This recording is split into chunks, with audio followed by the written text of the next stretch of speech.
This is our league, and this is your league. Broadcasting from the 55-yard line in Japan to the shores of the Great White North and everywhere around the world on Gridiron America Radio and the Sports History Network.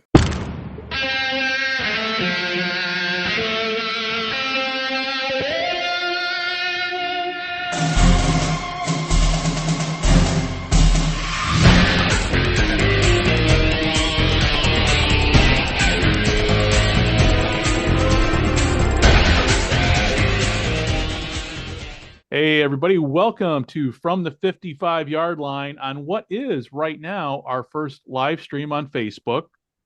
As we're talking right now, we have been talking for a little bit here on Facebook. I think we got one person looking in, so it's kind of a beta test for us as we kind of move into the future here. And the reason why we're able to do this is I finally figured out how to use Zoom properly. So, it's worth, everybody was giving me all kinds of advice. Hey, use this. And then I saw this. Oh, I can do live stream with Zoom. So we're going to stick with Zoom. Okay. Well, enough of me yammering away here. We are with our guest. It's Dave and I, and we are here with our returning guest, good friend of mine who is on the mend. He's on the DL right now.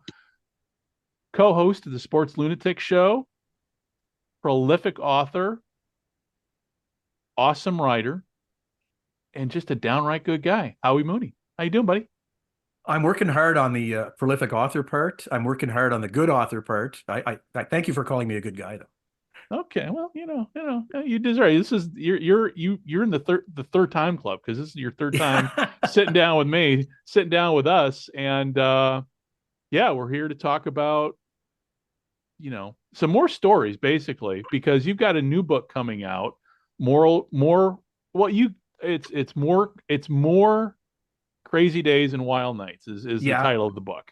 And that's going to be coming out soon. Your other book, Crazy Days and Wild Nights, is... Well, more Crazy Days and Wild Nights is out now. It's the follow-up to Crazy Days and Wild Nights. There you go. Dave's got it. It's out. It's available on Amazon. You can get it there. You can get both books there. It's if you have Prime, you'll have it like in a day or a day and a half or something like that. But is it on Kindle? I wasn't able to get this one on Kindle. It didn't give me what's the option to put it on Kindle, and I wanted to. And it's funny because Greg, when I was going through the steps, I thought of you, and I thought it's not letting me put it on Kindle. But what I will do, you and I will talk privately, and I'll send you my files, and you can read it that way. I get a bootleg. Yeah. Oh, cool.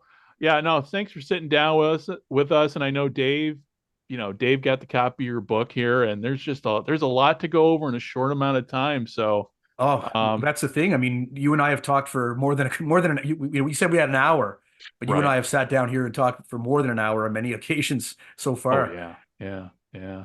So, Dave, I'm gonna cede the first question to you, Dave, because you got the book in front of you.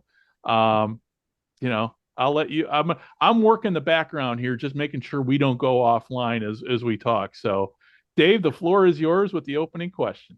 I guess my first question is how long after the first book, or was it your intentions to come out with a second book right away? Because these stories are amazing. And like I said, I don't want to give too much out because everyone should buy it because they are incredible stories. But I guess my question, when did you realize I have more than one book here? Well, to answer that question, Dave, we have to go back to the beginning, basically. The beginning of the story for me writing goes back to 2021, January 2021. And COVID hadn't hit yet. Or had it? I can't remember. Already hit. It had already hit. Yeah, it had already hit. COVID had hit. So I was coming home from work, and on weekends I couldn't go out. So I was sitting here in the house, and I thought, what am I going to do? And a buddy of mine, Steve Warren in Ottawa, who worked with me on Ottawa Lynx broadcasts in 1995, the year that the Lynx won the International League. He was the play-by-play guy. I was the color commentator, and I do the post-game interviews down on the field and stuff like that. But Steve put out a call. He had a website called sensnationhockey.com. and he wanted writers for his website. So I sent him a message and I said, Steve, I can write something for you. You can take a look at it and tell me if it's good enough for you. He says, Howie, you don't have to audition for me. He said, just write.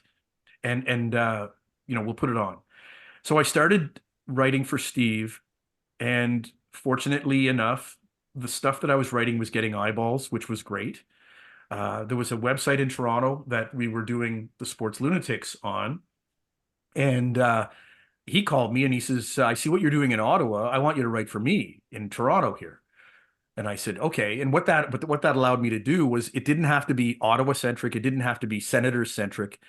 It could be about anything. So I started writing stories about things that I remembered from when I was a kid and from when I was a teenager, stuff that had just always stayed in my head.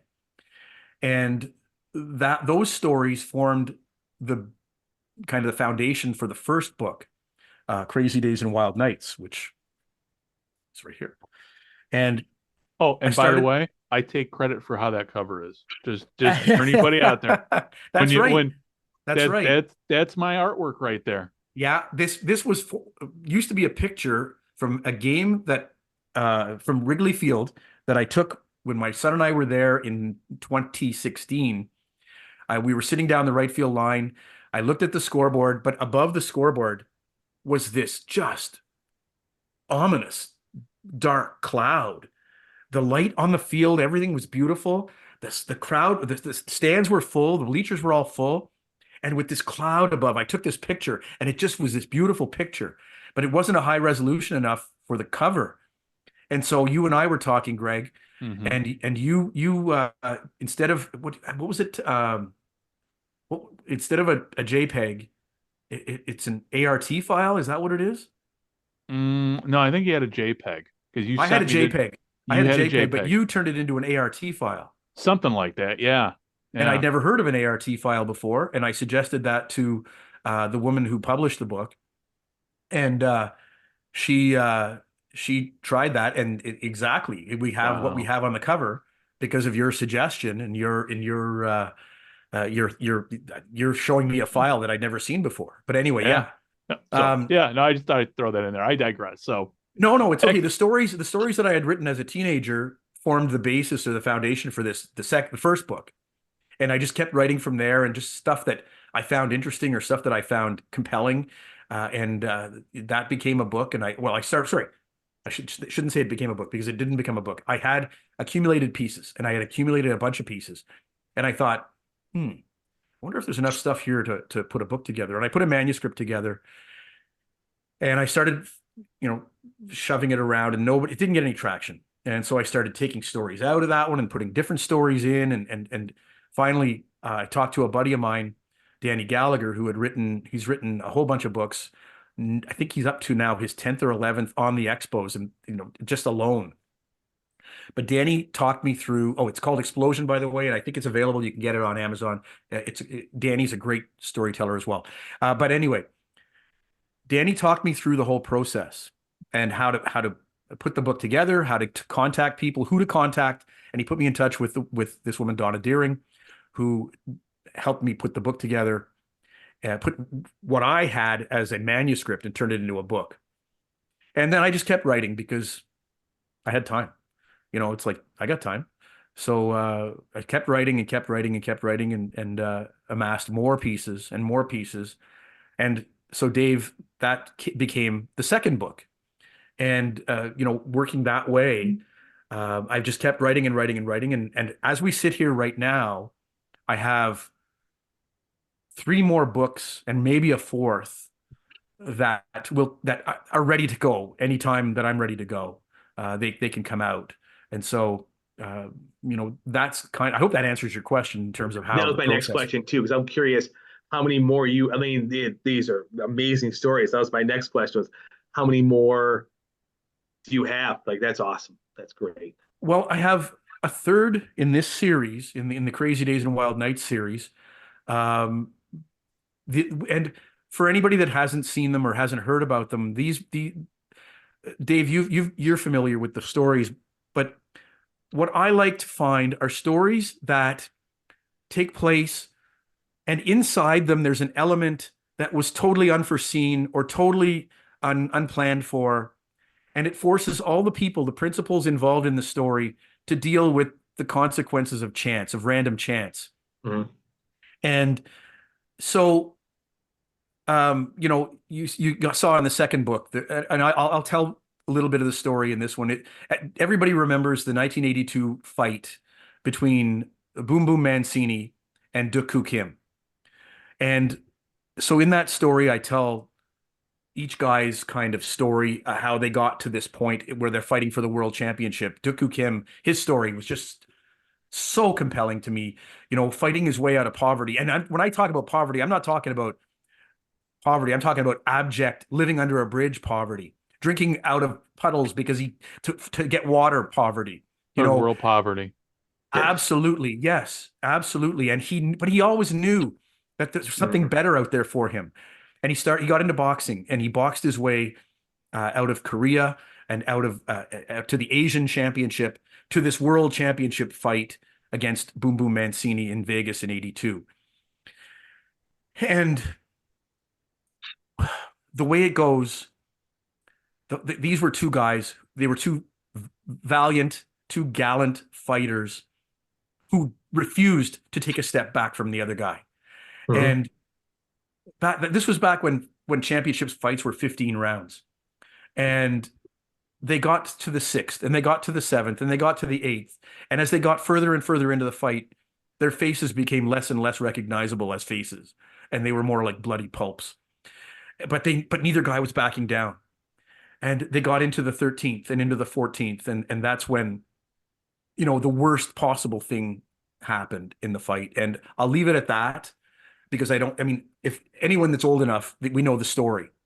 But what I tracked was their trails, their paths to get to that point in their lives, the fight itself, and then the aftermath of the fight, and how everybody dealt with that. And neither fighter, well, Mancini was never the same fighter after that.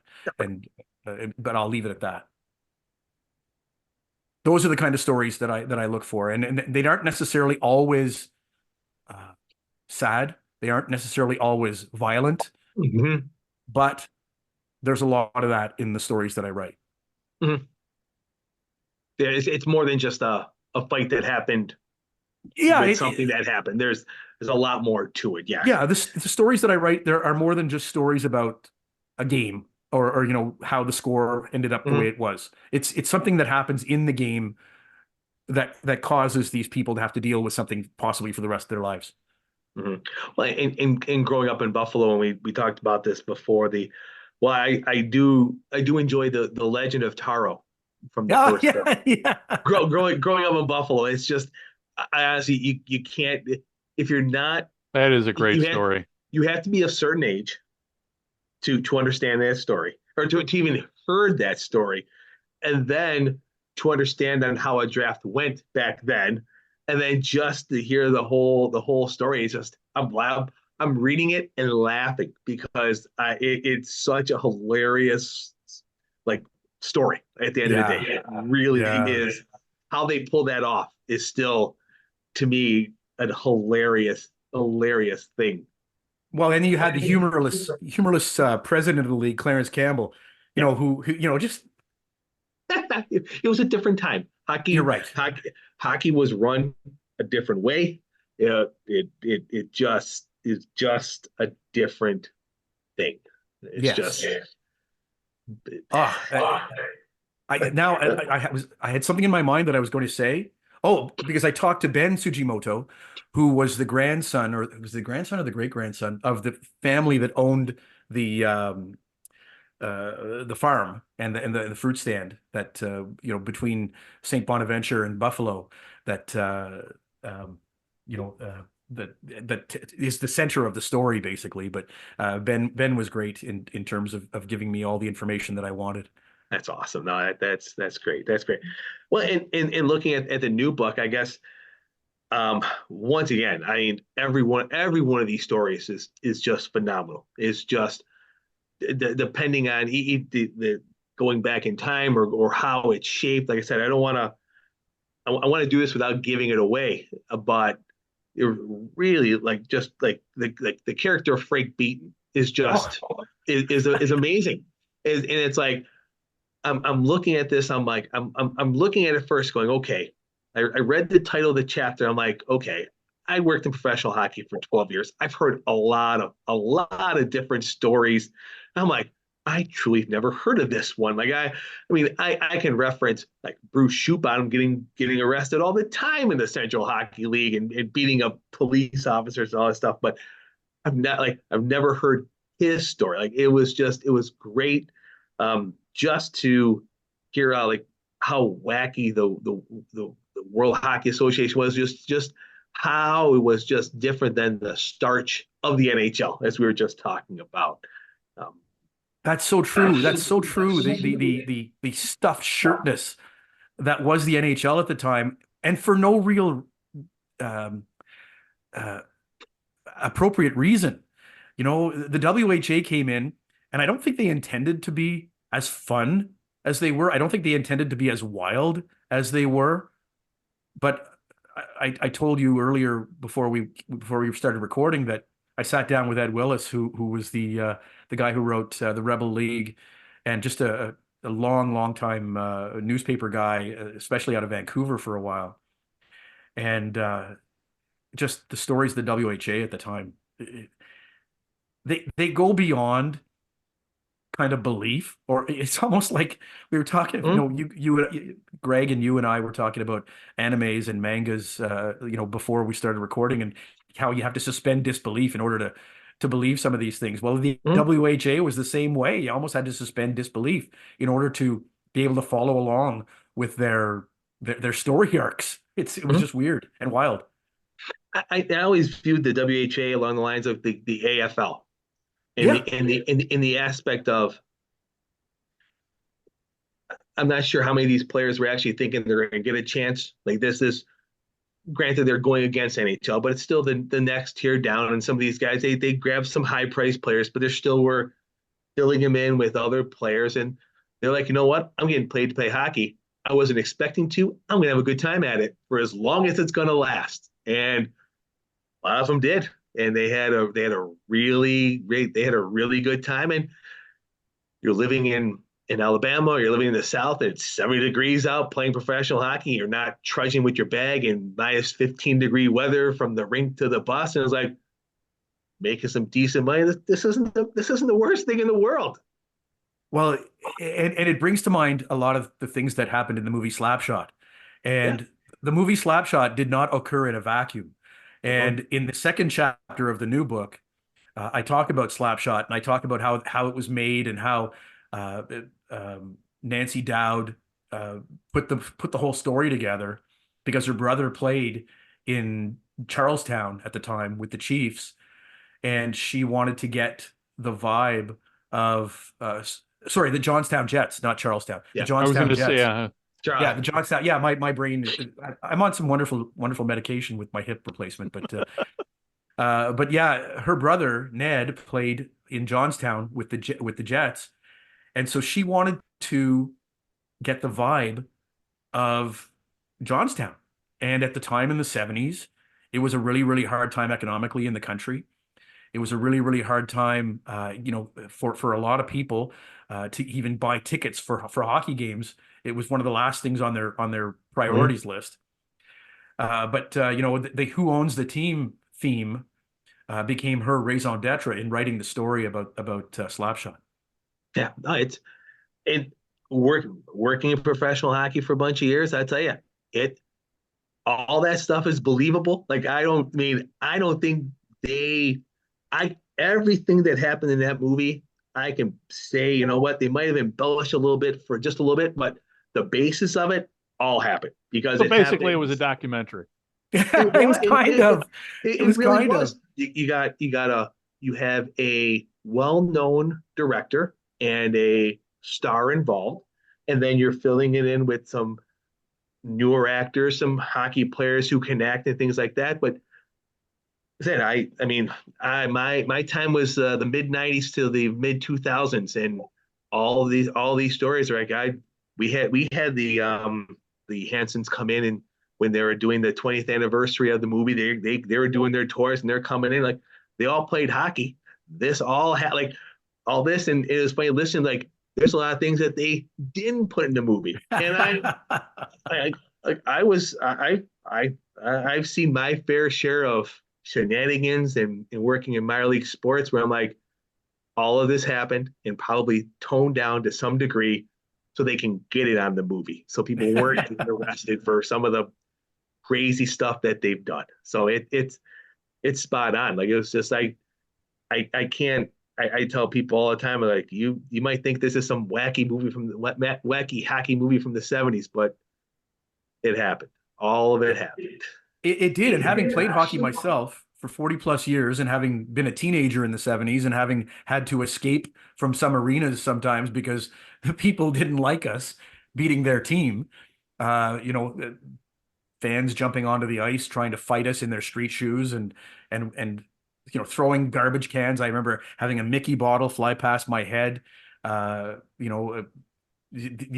70s were a wild time in hockey, not just, I mean, it's nothing like I watch hockey all the time and it's fairly sanitized now. And it's very, very, very talented skill wise, but there seems to be a little bit of character and a little bit of life that's missing from it, from the way it used to be, even in the 90s. It's a different game today, and they've taken a lot of the violence out for sure. And that's probably a good thing. But I can remember some nights where we'd come out to the parking lot and, when I was a teenager and our coach's tires were slashed, it was hockey was a rough thing at the time. Mm-hmm. And it was led by a lot of you see a lot of the characters, like the coaches, like so a lot of that was, John Brophy's the first one that comes to my mind, and just so I don't mean to go in the weeds so much on this, but there's so many characters in the 70s. Like it was Don Cherry, Coach Damericks before my time working for them, but this was 25 years later, and they're still talking about Don Cherry. They're still talking about those legendary Amherst teams of the 60s and just how and what they did and things like that. It's just, you just don't see that. You don't minor league hockey has changed so much where that connection, and it's tough. It's a different time. And I think I'm that old guy back in the day, how it used to be, but it was just how it was. That's just how it was. In my day, we didn't have hair dryers or microwave ovens. If you wanted your hair dried, you stuck your head out the window in the middle of a tornado. That's the way it was, and we liked it. Back in my day, we used a pencil. What is this pencil you speak of? Yeah. Well, I guess I wanted to, along the lines of the book, talking about the stories, and you want to find a little more behind the stories. What in the second book would you say was the hardest or most difficult to get the background to complete the story? Probably the story of Matt Dunnigan's incredible night in 1994 where he threw for 700 yards. Friend of the show. I know, and I love that episode. I go back to that episode and re-listen to it so often because so much of what he said in your episode, having to learn how to be a pro after coming out of college, that's a real thing. And I've come across that when I've interviewed former, especially in football, but in hockey as well. And I've brought it up to people, former players, and I say, was there ever a time where you had to learn how to be a pro? And they say, oh my God, yes, I had to learn how to be a pro. And it never really dawned on me until I listened to you guys talking with Matt Dunnigan and just the personalness, the personality, everything that Matt Dunnigan is and everything that Matt Dunnigan ever was came out in that interview so well. And I keep going back to it. That was an interview. Dave, I don't know if I know you've heard that. Pretty sure you've heard that interview that Scott and I did with Matt. Got the book the next day. It was awesome. When Scott and I mean, we got done and we both, we're online like this and we're both like, wow. I mean, it was a real, I mean, Matt is great on TV, He really is. In fact, I like him more now. I probably with the beard because it's. I saw him. He had the beard. I'm like, oh, that looks really good. Because when we talked to him, he didn't have the beard. Um, but yeah, it was just one of those interviews where you're like, wow, that was phenomenal. And of course, living in America, trying to explain who Matt Dunnigan is. But then when you compare him, I go, basically, he's the CFL version of Terry Bradshaw. Because Yeah, kind of. they went to the same school. Yep. Yeah. And they both kind of had, I mean, kind of had similar careers, even though Bradshaw stayed with one team, but Matt went to other teams. And they're both in broadcasting. They're both doing pregame. Matt to me I watch him and I'm like, man, what a great guy. So anyway, that's what I felt too when I listened Yeah. to your interview with him. I thought, geez, there's a guy. I really like this guy, the person, the human being that he is, because he's giving his time. He's not like grudgingly giving his time. He's like enthusiastically giving his time with you guys, Yeah. and he's telling stories. And that's the thing I love is hearing those stories, the stories that nobody ever gets to hear, the stories of training camp, the stories of carrying other guys' equipment when you're a rookie, the stories of giving up your beer chits to the veterans because you're a rookie and you're having to learn how to be a pro. That bar they had up in what it was like a tree house or something, you know. All those stories are just so wonderful. One of my favorite interviews that I've done on the Sports Lunatics show, and you can find us on Spotify, iHeartRadio, TuneIn Radio, Apple Podcasts, wherever, is an interview that I did with Joanne Polak back in Easter time of 2022, I think. Joanne Polak, for those who don't know, she was the general manager of the Ottawa Rough Riders from 89 to 91. And the stories that she told, first of all, she's the first woman to be a general manager of a professional sports team in North America. And secondly, the stories that she told trying to keep this franchise, this legendary century-old franchise afloat at a time when the CFL was having a lot of trouble. The stories that she told in that interview are some of my favorite stories. Just stuff that people probably even in Ottawa didn't know about the Rough Riders and about how their contract worked with the city and how little money they got from the city, for all of the stuff that they did, and just the stories of the previous GM had a spittoon under the desk, and when she got the job, she gets to her desk and she looks at that thing and almost throws up because of it. It's just still sitting there. All those little things, those little stories. It's one of my favorite my favorite interviews that I've done, and it's, as I said, it's on the Sports Lunatics show. You can find the Sports Lunatics wherever you find your podcasts. But you scroll through, and you'll find the interview that I did with Joanne Polak, and it's as I said, it's one of my favorites. And what was, with the Ottawa Rough Riders, because you've written a book about the Rough Riders. Yes. What did the Rough Riders mean to Ottawa back in the day? They meant everything. Okay. They were the only professional sports team Ottawa had for a long time. And as a kid growing up in Ottawa, I loved the Rough Riders. My grandfather was a season ticket holder in the North Side stands back when there were only North Side stands. And when they built the South Side stands on the opposite side of the field, my uncle bought season tickets there. So I thought like having season tickets to the Ottawa Rough Riders meant you were like the richest man in the world because that's what they seemed like to me. And so when I was 12, I had a paper route, and the Royal Bank of Canada, RBC, had this deal at the time where if you were a kid and you started an account with them for $5, you could get season tickets in the end zone seats for the Ottawa Rough Riders, and it was done around the CFL as well. It was called their logo is a lion and Leo the lion, so they called it Leo's Leaders. And that program used to exist in cities all over the CFL, and that got kids like me and my brother hooked on CFL football. My brother works for the team for the Red Blacks now, when he does the stats for them, and I was a season ticket holder. I covered the team for TV. We went from being these little kids that sat in the end zone, hoping a ball would land in our laps, from a field goal or a missed convert or something. Now, we ended up, working in either with the team or for the team in some capacity. But, at that time, the Ottawa Rough Riders were everything in Ottawa. The 1960s were a tremendous sports party because in the Eastern Conference, in the CFL, you had either Ottawa or Hamilton in first place every year.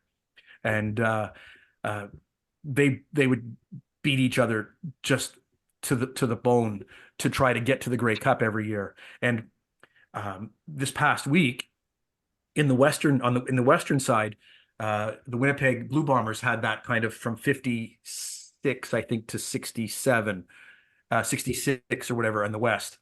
And two of their players from that dynasty Winnipeg Blue Bombers team, Kenny Plain and Jerry James, both passed away on February 14th this week. So, but reading everything about them made me look at Ottawa, and Ottawa had as their quarterback Russ Jackson. They had Whit Tucker, they had Ronnie Stewart, and that was the three-headed monster that Ottawa had.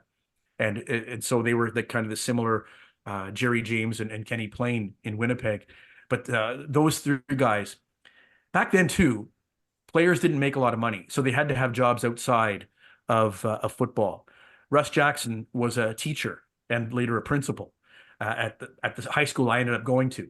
And Ronnie Stewart was a lawyer. Whit Tucker was a lawyer, I believe.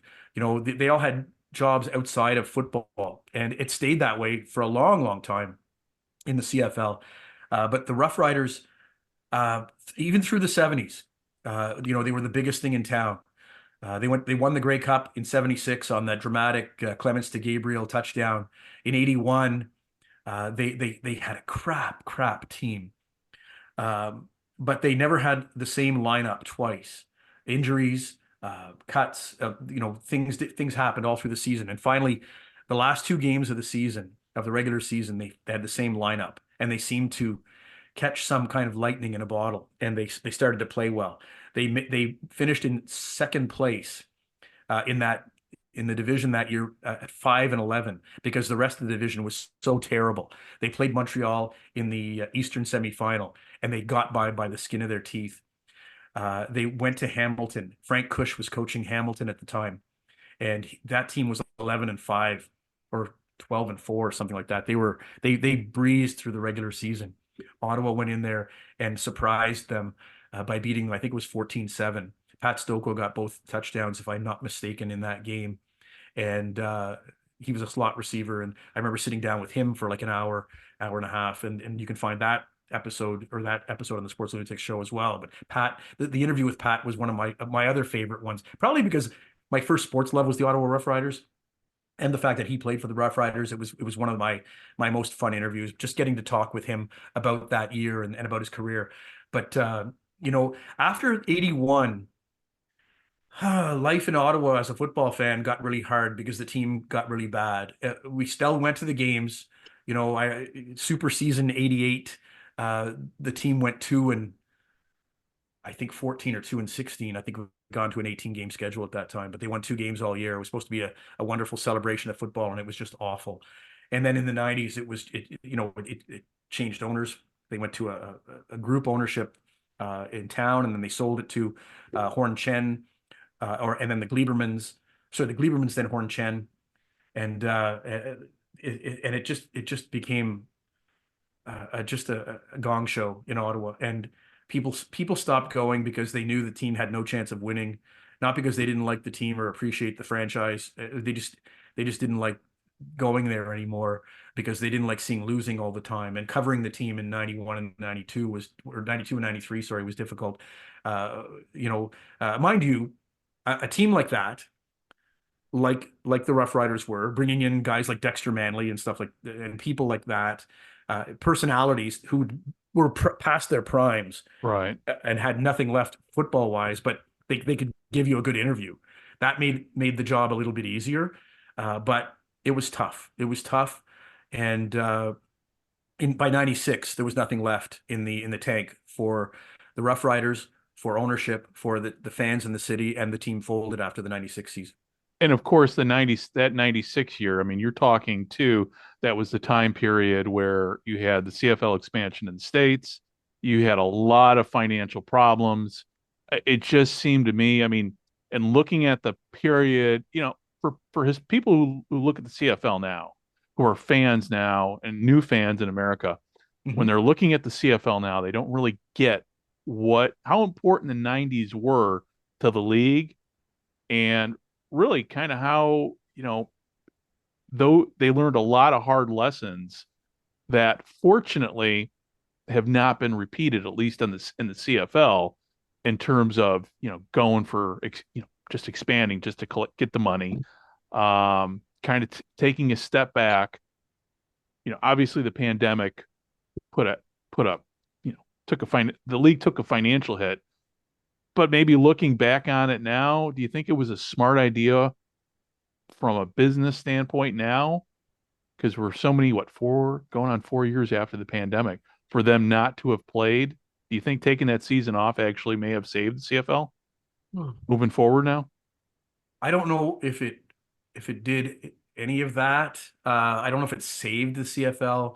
I don't know if it hurt the CFL not having the money come in. Right. But in the I mean, long term, I don't know. I never thought of it that way, Greg, to be honest.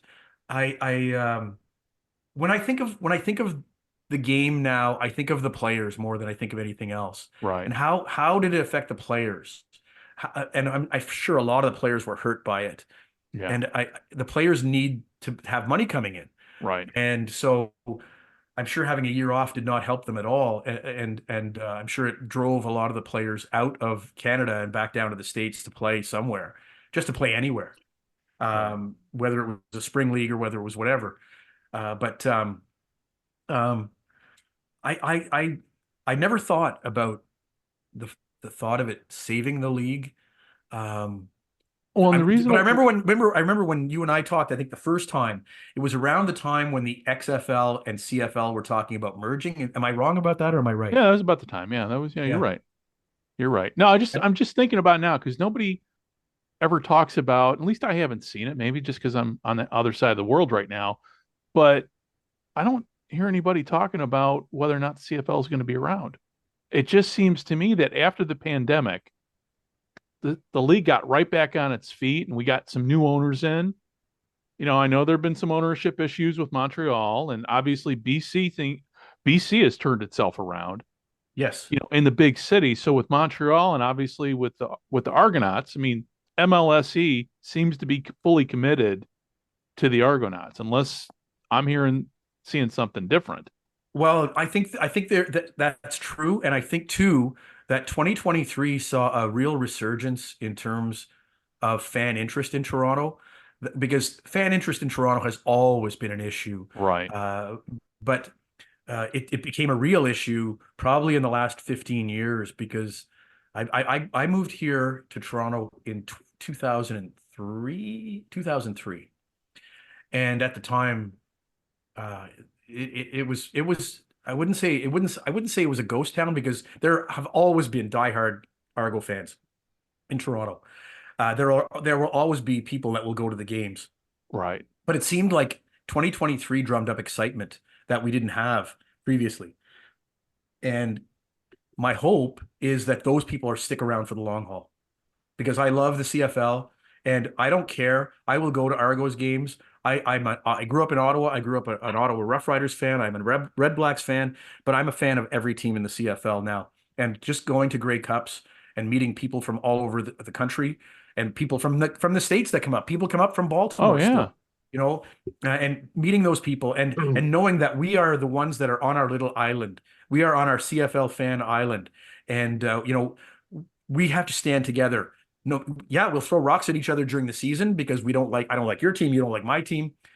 But the thing is, we are all kind of the same person when it comes to our CFL teams. We love our CFL teams, and if my loving your CFL team helps the whole league Right. survive, I will love your CFL team because I don't care. I love the league more than I love any individual team at this point in my life. Yeah. And the great thing is with the CFL, it's the history, it's Canada. To me, I mean, I grew up in Illinois, what used to be French Canada. Mhm. It was settled by people from Quebec. So I've always had a love affair with Canada. And Montreal is one of my favorite cities. And but with the league, I mean, it's just so much history there. And that's the thing with, during that, talking about the XFL merger talks was always the hard thing for me to deal with, at least as an American, dealing with the ignorance of my fellow Americans down where I was at. Now, obviously, Dave's near the border. So, they up in Dave's neck of the woods, they know they at least should know what Canada's all about. But, you know, further in, for further into the States, there was just a huge disconnect between what people perceived about Canada and what people actually knew about Canada.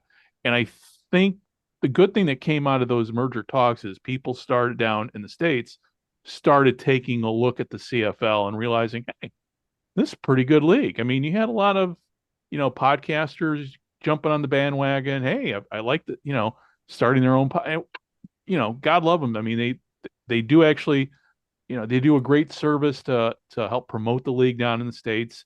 The Markcast, our show, my buddy Oz Davis and Joe Pritchard down at the Rouge, White, and Blue podcast too. I mean, so Americans are starting to take notice of the CFL. Unfortunately, the TV contracts really aren't helping too much in the States. But now that the That games are available online for free, hopefully, yeah. Go ahead.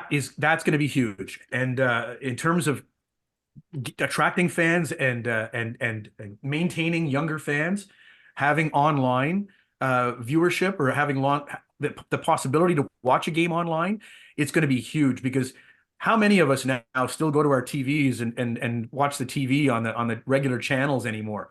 I mean, even as we speak, I've got a hockey game that I've streamed all night with the sound down, because it's in Ottawa and Ottawa's getting killed. But Right.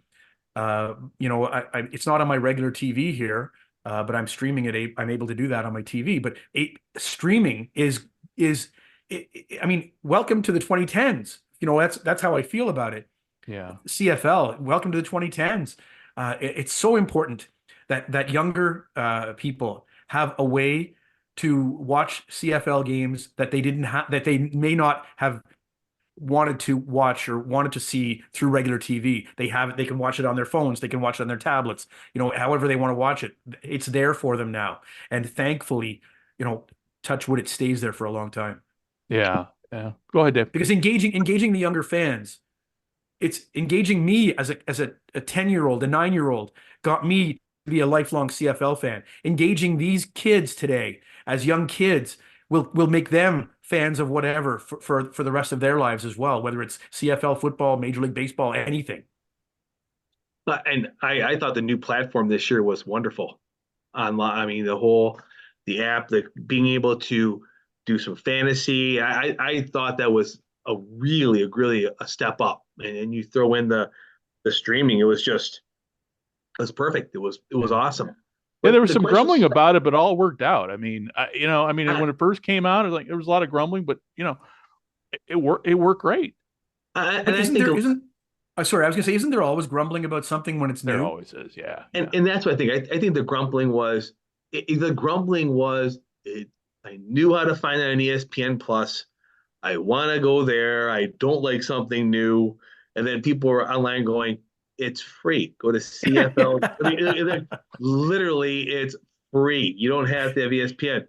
But I'm so used to going there. Why can't I go there now? Like, it was just, but I guess, my question was going back when we were talking about the Argos for a minute. And it's been great to see the resurgence and just the interest in the Argos again. Like, that was my team growing up in Buffalo. It was yes, Hamilton was a tad bit closer, but it was always Toronto was always the bigger picture for us in the States, seeing it, even though I went to Hamilton hundreds of times. It was just like it just seemed like it was worlds apart for us on our side. But looking now and seeing that it's almost 10 years now, close to being at BMO, do you think there was did going to Skydome or Rogers Center now, being so cavernous, it gave no vibe of a feel for the Argos. Could that have hurt the following? Because it was such a vast, it's just a big place. And it never felt like it had a feel.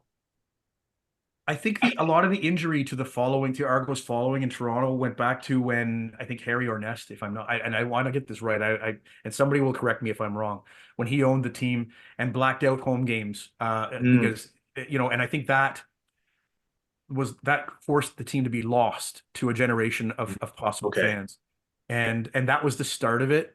And then what you were talking about too, Dave, with the if the Skydome was empty, if Rogers Center was empty during a game, then it felt like we were rattling around in there. The 20,000 people were rattling around a 50,000 seat stadium. You get 30,000 people, and it's still like, where is everybody? Still 30,000 people. Like, this is a great crowd. yeah, it's true. And I remember when my son optics was little, are everything. You're right, Greg. But I remember when my son was little too, and he was in Wolf Cubs, and his Cub pack was going to an Argos game, and so I tagged along, and they formed the little corridor where the players ran out, and there's my son, and he's like this big, and then the players are all this big, but he loved that experience, and now he is a CFL fan, whether it's Ottawa, whether it's Toronto. I mean, we went when the Red Blacks came back in 2014. I can't believe it's that long ago already. But we went to the first game, and it was a concert by the Trues outside, and it was you could stand out, and it was free, and it was loud, and it was. But then we spent basically a good part of the afternoon and into the early evening before we even got to the game, before we walked into the stadium.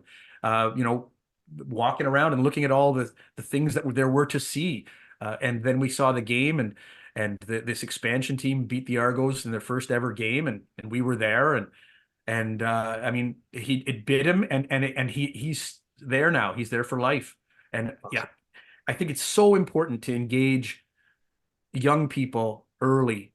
It doesn't matter if it's a CFL or if it's whatever, hockey, baseball, football, anything. Get the kids when they're early, excite them when they're there, and they'll be there for life. Yeah. And one other question too, just about CFL with television. Is cable going? I mean, I know in the States streaming is taking over. People are cutting the cord. Same thing in Canada. Are people getting rid of the cable companies, which TSN obviously, No, I don't think so. No, not at all. Now, mind you, there are levels of packages that you can get.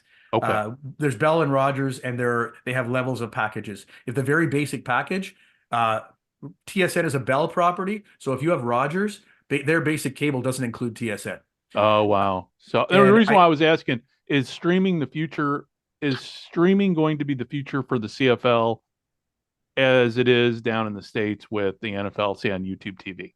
I believe so. I believe that it will not only be the future for the CFL, but it'll be the future for sports in general in the future. Okay. Dave? Well, 100%.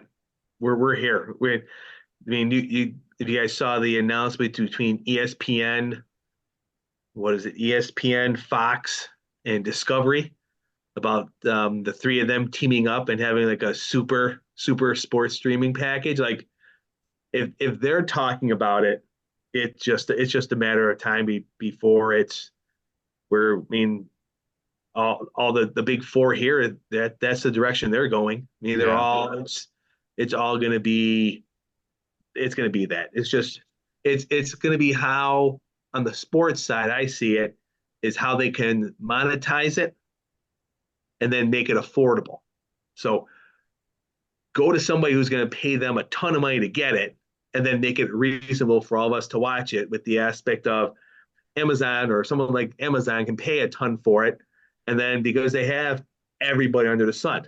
Or I'm really curious on how the MLS and Apple long-term partnership is, because that's more of a global brand sport than say the main sports in the United States. Like, so where hockey is huge, and hockey will always be that place in Canada. It's just it's just what it is.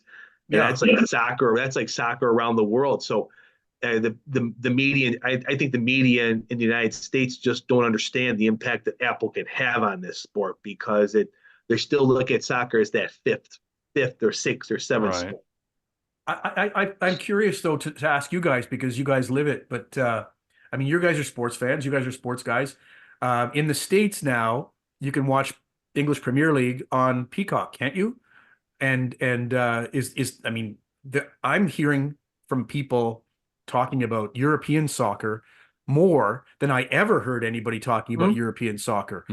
You know, and is it because of the streaming that they have the access to it, the easy access to it that they didn't have before, that allows them to watch it?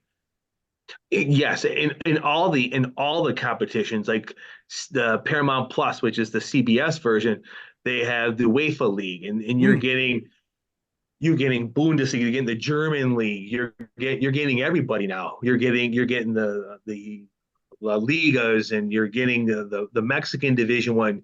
You're now to the point where 15 years ago you would get glimpses of who these players are in England. Now you're watching every single game.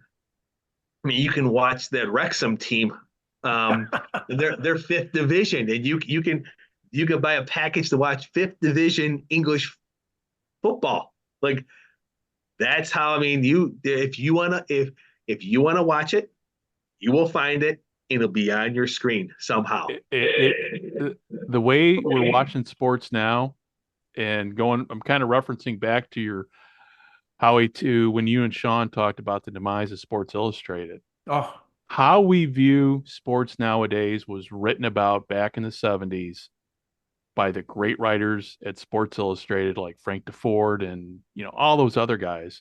We live in the future now, and watching sports is it's amazing just how much easier watching sports is now. I know, you know, for me being in Japan, so if I want to watch English Premier League, I have DAZN, which is DAZN for those who are in the States who are listening, DAZN.com, but it's an international based out of Britain. But here in Japan, hey, I can watch my J League 2. We've got a local team, and I've got all the Japanese baseball teams except for the Hiroshima Carp. They're not, for whatever reason, they don't, another one of those don't broadcast their home games on the streaming service. So, you know, who knows? But yeah, but we live in the future now, and it's so amazing. Even more amazing is the fact that we are talking 3 different countries. Howie's in Canada, Dave's in the States, I'm here in Japan. And despite the technical difficulties we had right before we went live here and everything, we're able to pull this off tonight with the magic of technology. So, Howie, before I let you go, let everybody know how to find your book, how to find you and Sean over the show, and we'll wrap everything up here. My 2 books that I have put out in 2023, Crazy Days and Wild Nights and More Crazy Days and Wild Nights. The best place and easiest place to get them is on Amazon. As I said, if you have Prime, you order the book, it'll be at your place on your doorstep within a day or a day and a half. And that's you know, here they are. If you want to look for the titles, look for the there we go. There. Anyway, if you want to find the Sports Lunatics show, you can find it wherever you get your podcasts, Apple Podcasts, Spotify, iHeartRadio, TuneIn Radio. You can find us too, Sean and I, on thesportslunatics.com. We have a page there. You can go through, you can find recordings, you can find written materials, you can find all kinds of different things at thesportslunatics.com. You can also find the Sports Lunatics on YouTube.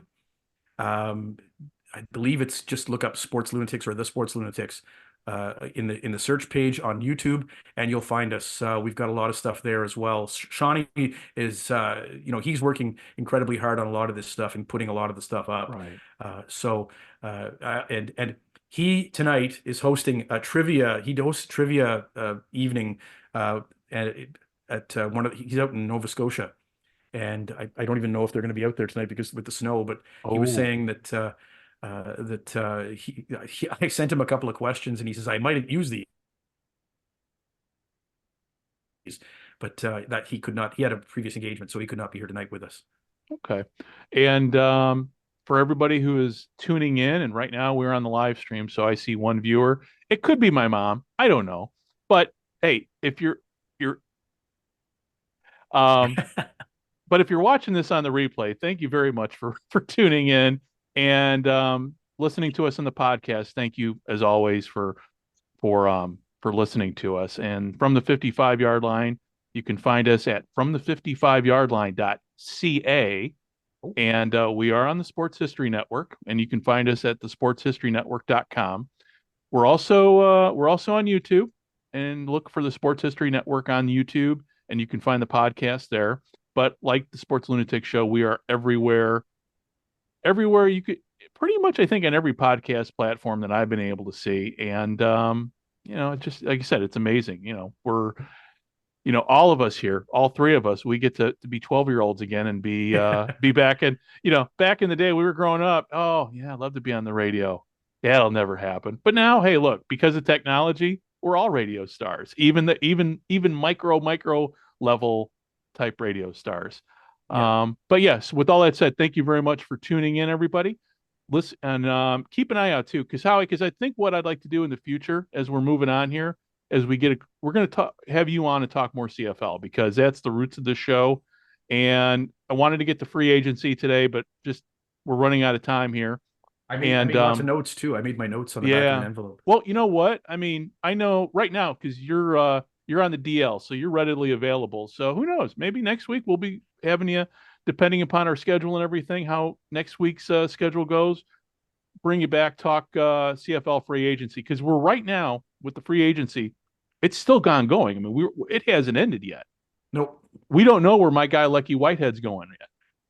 So, I mean, I may switch allegiances from the BC Lions to wherever Lucky lands. So, but anyway, with all that said, thank you very much for tuning in, everybody.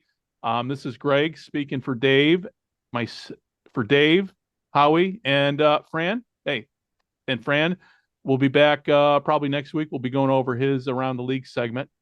Thank you very much for listening, and we will be talking to you soon. Bye-bye.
Hit 'em hard and make them fumble, make them fumble.